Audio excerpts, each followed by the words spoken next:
దేశంలో డీలిమిటేషన్ రగడ స్టార్ట్ అయింది. అధికార పక్షానికి, ప్రతిపక్షానికి మధ్య మాటల యుద్ధం నడుస్తోంది. నియోజకవర్గాల పునర్విభజన చేస్తే సౌత్ ఇండియాకు అన్యాయం జరుగుతుందని ఇండియా కూటమి నేతలు చెబుతున్నారు.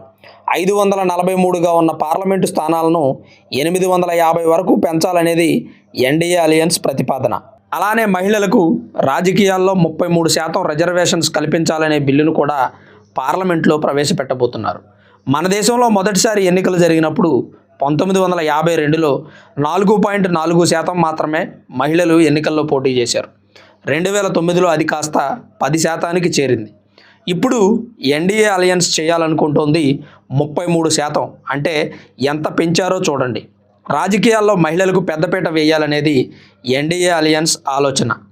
మహిళలు ప్రజాప్రతినిధులుగా ఉంటే, ప్రభుత్వంలో ఉంటే మహిళా సమస్యలను స్పష్టంగా అర్థం చేసుకోగలుగుతారు. దేశంలో ఉన్న మహిళలకు అవసరమైనటువంటి నిధులు కానీ, సంక్షేమ పథకాలు కానీ, కుటీర పరిశ్రమలు కానీ, ఇతరత్రా సమస్యలు ఏది ఉన్నా దాన్ని సులువుగా పరిష్కరించే దిశగా మహిళా ప్రతినిధులు నిర్ణయం తీసుకుంటారు.